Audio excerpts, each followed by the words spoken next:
지난 96년 김영삼 전 대통령의 차남, 현철 씨의 YTN 인사 개입 테이프를 공개해 김 씨 구속의 계기를 만들었던 박경식 비뇨기과 원장이 97년 4월 국회 청문회에 등장했다. 청문회 증언에서 박경식 원장은 당당한 태도로 국회의원을 압도하는 카리스마를 보여주었다. 당시 박경식 원장은 국회의원들을 누르고 청문회 스타로 부상해 화제를 모았다. 증인은 나왔어요. 국민을 대표해서. 누구한테 반말하고 있어요? 증언 거부합니다. 이것으로 인해서 증인이 어떤 처벌을 받을 수 있다고 처벌받다고 생각 안 합니다. 이건 분명히 국회에서 증인을 보호하는 법에 돼 좋습니다. 있다고 제가 확인하고 그러면 들어왔습니다. 누가 마음은 확 열고 잘 상의를 해봅시다. 김현철 씨 직업이 뭡니까? 더 이상 밝힐 게 없다라고 할 때 무슨 어떤 작용이 됐었습니까? 누가 뭐 하지 못하게 위협을 가했습니까? 뭐 그래서. 제가 지금 누가 위압을 가한다고 그 들을 나이입니까? 의사 박경식이 국회의원만 못합니까? 의사 박경식 장관만 못합니까?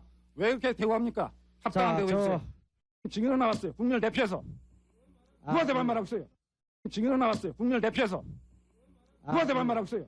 누구한테 반말하고 있어요? 정치인들하고 만나서 얘기해보면 꼭 말은 한국말을 쓰는데 외계인 같아요. 외계인 같아요. 90년대 국회 청문회 기억에서 벗어나 이번에는 윤석열 전 총장이 공직을 수행하며 국회의원들에게 어떻게 응수했는지 되돌아보자. 종종 권력의 시녀로 불리던 검찰을 윤 전 총장은 그 위상을 다시 세웠다. 16일 날 영장이 발부되고 17일 날 국정원 직원들을 체포해서 조사를 하던 중에 직무에서 손 떼라. 그리고 직원들을 빨리 석방시켜라. 그다음에 압수문을 전부 돌려줘라. 이게 뭐 사실상 결국 수사팀을 힘들게 하고, 수사팀이라고 하는 건 수사를 이렇게 앞으로 자꾸 치고 나가게 해줘야 되는데 이렇게 자꾸 뭔가를 따지고, 물론 뭐 다 필요해서 하다고는 하지만 수사하는 사람들이 느끼기에 이게 좀 정당하고 합당하지 않고 좀 이게 좀 도가 지나쳤다라고 한다면 수사하는 사람들은 그런 것을 외압이라고 느낍니다. 외압이라고 느낍니다. 어떤 불이익이라도 제가 감수하고 이 수사는 어떤 식으로든 간에 하여튼 일정한 단계까지는 가게 만들어야 되겠다. 어느 정도 단계까지 가면은 그때는 이제 모든 게 드러나고 뭐 하기 때문에 부르면 들어올 수도 있고 이렇게 임의 수사도 하고 또 분석, 추가 분석도 계속 해야 되고 이게 되지만 이 수사라고 하는 것이 이게 초기에 어떤 그 사태를 딱 장악해가지고 어느 정도까지 갈 때는 그거는 막 정말 그 표범이 그 사냥하듯이 할 수밖에 없는 상황이고 막 그렇게 해서 이 사건이 잘 마무리된다면은 저는 뭐 어떤 불이익이라도 감수할 용의가 있고 그런 생각을 한 건 사실입니다. 우리 정의는 혹시 조직을 사랑합니까? 네, 대단히 사랑하고 있습니다. 사랑합니까? 예. 혹시 사람이 충성하는 건 아니에요? 저는 사람에 충성하지 않기 때문에 예. 제가 오늘도 이런 말씀을 드립니다. 결과적으로 봤을 때 후보자는 김대중 노무현 대통령에 대해서는 반기를 들고 그 핵심에 대해서 철저하게 구속 수사를 관철해 나간 반면에 이명박 대통령은 지금 와서는 전부 사실로 드러나서 지금 구속 그리고 재판을 받고 있는 상태 아니겠습니까? 그 사실을 당시에 특검을 통해서 면죄부를 주신 분이에요. 여기까지만 보자면 보수적인 정당들에서 칭송하고 데려가려고 하고 그런 분이어야 하고 지금 여당에서는 상당히 비토하고 반대해야 될 인물인데 이러한 길을 걸어오신 특별한 이유나 그 과정에 대해서 소개를 좀 해주실 수 있을까요? 글쎄 뭐 저는 이명박 대통령 시절에도 이어지는 그 저축은행 수사를 통해서 뭐 청와대 뭐 수석 비서관이나 비서관 뭐 또 뭐 정치인들 이렇게 수사를 많이 했습니다. 그리고 제가 25년 동안 검사 생활을 하면서 정권은 변했지만 저희는 어떤 경우에도 그냥 법대로 사건을 처리했다고 그 부분은 제가 말씀드릴 수 있습니다. 윤석열은 국회의원 앞에 앉을 때마다 크게 솟아올랐다. 그는 검찰의 중립성을 지켜내기 위해 당당한 태도를 보였다. 나뭇잎이 모두 떨어지고 임종을 맞을지언정 꼿꼿한 자세를 유지하는 나무처럼 윤석열은 외출이 잦지 않았지만 밖으로 나갈 때마다 장렬하는 조명을 덮었어야 했다. 대통령이 검찰총장을 임명하는 제도하에서 검찰의 중립을 확보하기란 말처럼 쉬운 일이 아니었다.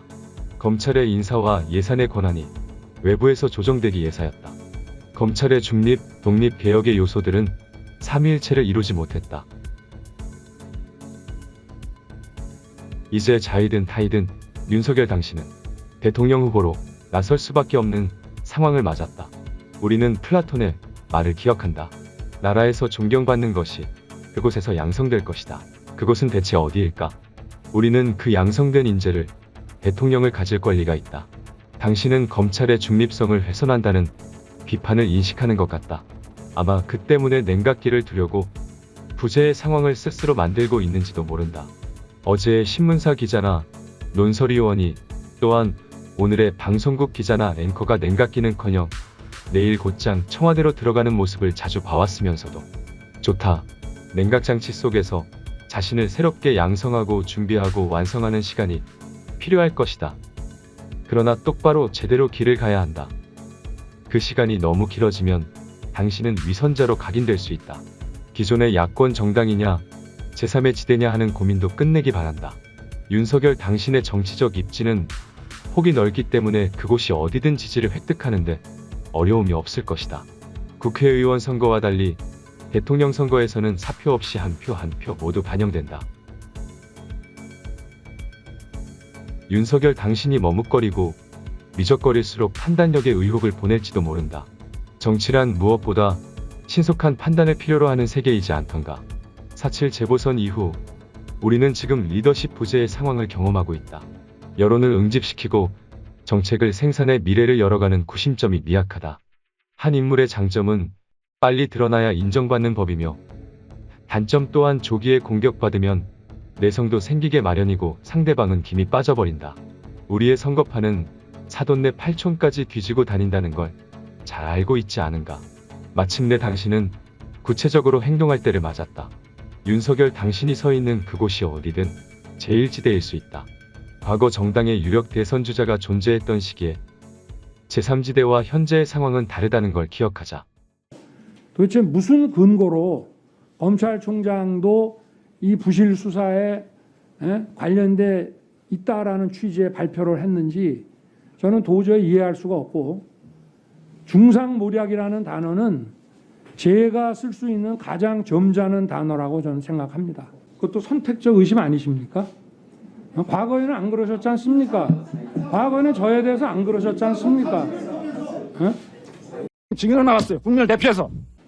일단 법리적으로 보면은 검찰총장은 법무부 장관의 부하가 아닙니다. 그거는 검사를 해보셨는데 그걸 그렇게 말씀하시면 안 되고요. 아니 왜 그렇게 자꾸 화를 내시고 합니까? 아니 제가 검사 26년 한 사람인데 그럼 검사가 계속 아니 왜 자꾸 이렇게 억지 논리를 갖다가 이렇게 하십니까? 네, 참. 국회의원만 못합니까? 왜 그렇게 대우합니까? 합당한 대우 있어요.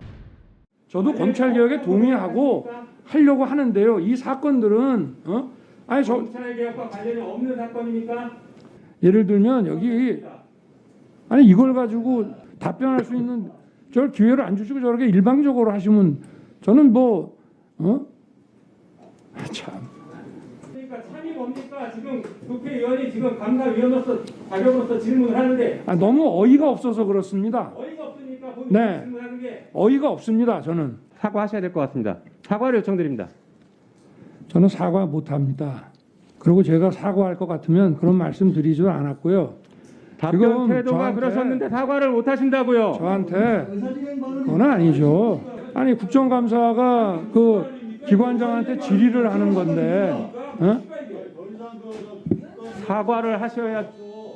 아니 검찰에서 수사하고 피의자한테 물어볼 때 이런 식으로 해놓고 이거 다 이런 거니까 여기에 대해서 예 아니오로 딱 대답하라 이렇게 합니까? 증인으로 나왔어요. 국민을 대표해서. 누구한테 반말하고 있어요? 증인으로 나왔어요. 국민을 대표해서. 누구한테 반말하고 있어요? 누구한테 반말하고 있어요?